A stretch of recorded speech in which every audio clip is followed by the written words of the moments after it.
सबसे पहले आप सभी को फियर फैक्ट्री की ओर से नमस्कार और स्वागत है आप सभी का हमारी चैनल के एक और नई वीडियो में। तो कैसे हो आप सब लोग? आई होप कि सब बढ़िया ही होगे। तो दोस्तों, बत्ती बुझा दो, हेडफोन लगा लो, क्योंकि कहानी अभी शुरू होने वाली है। अगर आप सबको भी अपनी आप बीती शेयर करनी है तो हमारे जीमेल पे भेज सकते हो या तो इंस्टाग्राम पे डीएम कर सकते हो। डिटेल्स आपको डिस्क्रिप्शन में मिल जाएगी। सफर, जिंदगी में सफर एक अहम हिस्सा है। सभी लोगों को सफर करना बहुत अच्छा लगता है। तो आज हम आपको एक ऐसी रहस्यमयी, खौफनाक और भूतिया सफर के बारे में बताएंगे जो आपने पहले कभी नहीं सुनी होगी। मैं राकेश कुमार, मैं मध्य प्रदेश के जबलपुर शहर में रहता हूँ।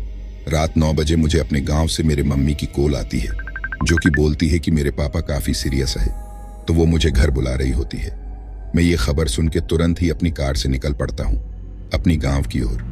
मेरे गांव जाने के रास्ते के बीच पचमारही हिल स्टेशन से होके गुजरना था। आज रात बहुत काली थी क्योंकि अमावस की रात थी। फिर भी मैं अपनी कार तेजी से ड्राइव कर रहा होता हूँ। मैं पहाड़ी रास्ते के आसपास ही हुआ था कि इतने में मेरा फोन बजना शुरू होता है। मेरा फोन विंडशील्ड के पास रखी हुई थी।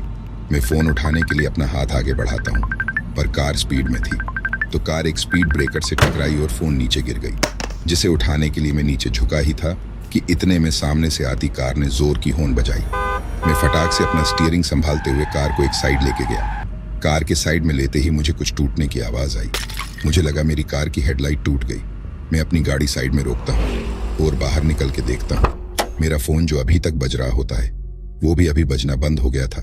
मैं अपना फोन उठाता हूँ, जो कि ब्रेक के पास पड़ी थी, और फ्लैश लाइट चालू करके हेडलाइट देखता हूँ। मैं देखता हूँ कार को कोई डैमेज नहीं हुई होती है। तब मैं सोचता हूँ कि अगर कार की हेडलाइट ठीक है तो वो जो टूटने की आवाज थी वो किसकी थी। इतना सोचते हुए मैं कार के पीछे की ओर देखते हुए जा रहा होता हूँ। तभी मेरा ध्यान एक टूटी हुई मटकी की ओर जाती है। तब मैं मन ही मन बोलता हूँ कि ओ, तो ये थी वो टूटने की आवाज।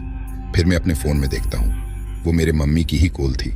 मैं कॉल बैक करने के लिए देखता हूँ कि मोबाइल में कोई नेटवर्क नहीं होती है। फिर मैं सोचता हूँ कि आगे जाके मोबाइल में नेटवर्क मिलेगी तो कॉल कर दूंगा। फिर मैं अपने कार में आके बैठ के कार स्टार्ट ही किया था। इतने में मेरी नजर मेरी कार के रियर व्यू मिरर पे जाती है। मैं देखता हूँ कि एक औरत कार के बैक सीट पे बैठी हुई है। मैं तुरंत पीछे मुड़ के देखता हूँ, पर पीछे कोई नहीं होता है। ये जरूर मेरी कोई वहम होगी, ये सोचते हुए मैं कार चलाना शुरू करता हूँ। अब मेरी कार पहाड़ चढ़ना शुरू कर दी थी, तो मैं बार बार गियर चेंज करते हुए कार को स्लो ही ड्राइव कर रहा होता हूँ। मेरी एक हाथ स्टीयरिंग पे थी तो दूसरी हाथ गियर पे। मेरा ध्यान आगे रास्ते पर ही थी, क्योंकि अमावस की रात होने की वजह से काफी अंधेरा थी रास्ते पर, और ऊपर से ये पहाड़ी रास्ता। तो मैं अपनी फुल कंसंट्रेशन से आगे देखते हुए कार ड्राइव कर रहा था। तभी इतने में एक हाथ मेरे दूसरे हाथ के ऊपर आई, जो कि एक औरत की होती है। उसने चूड़ी पहनी हुई थी, तो चूड़ियों के खनखनाने की आवाज भी आ रही होती है। और मेरा दूसरा हाथ, जो कि कार के गियर पर थी, वो मेरे हाथ के ऊपर अपना हाथ रख के गियर चेंज कर देती है। मैं तुरंत अपनी कार रोक के अपनी हाथ देखता हूँ और कार को भी अच्छी तरह से देखता हूँ, पर कुछ नहीं होता है। फिर मैं सोचता हूँ कि ये आज कैसे कैसे वहम हो रहे हैं मेरे साथ।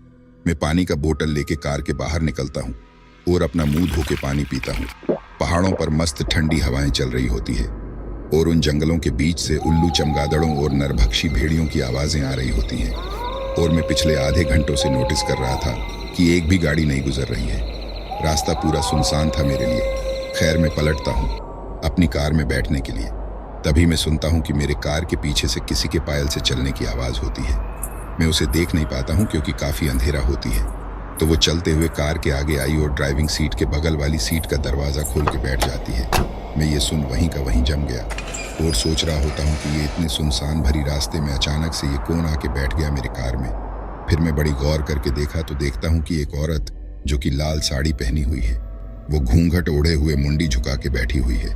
मुझे इतना गौर से देखते हुए वो अपना मुंडी ऊपर करके मेरी ओर देखती है।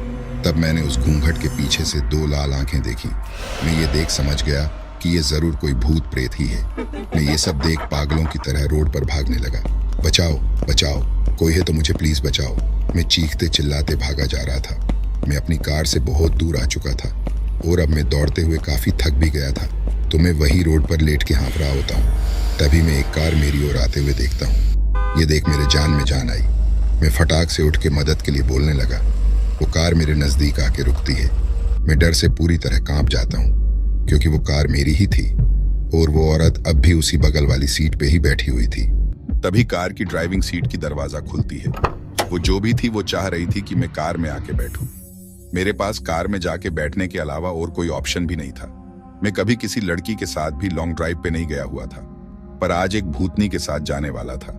मैं जाके अपनी कार में बैठ जाता हूँ। फिर कार अपने आप ही स्टार्ट हो जाती है और चलनी शुरू हो जाती है। मैं हाथ जोड़ के उस औरत से रिक्वेस्ट कर रहा था कि मुझे छोड़ दे। आखिर तुम हो कौन और मुझसे क्या चाहती हो? तभी वो औरत अपनी चुप्पी तोड़ती है और बड़ी भयंकर आवाज में बोलती है कि मैं एक शाक चुन्नी चुड़ैल हूँ। मुझे एक मटके में कैद किया गया था और वो वही मटका था जो तुमने कार से कुचल के उसे तोड़ दिया और मुझे आजाद कर दिया, और अब मैं तुम्हें आजाद कर दूंगी हमेशा के लिए। और बहुत जोर जोर से हंसने लगती है। तभी कार एक खाई में जाकर गिर जाती है। मैं राकेश कुमार, मेरी आत्मा अभी भी वही रोड पर मदद के लिए भटक रही है। क्या आप आओगे मेरी मदद के लिए?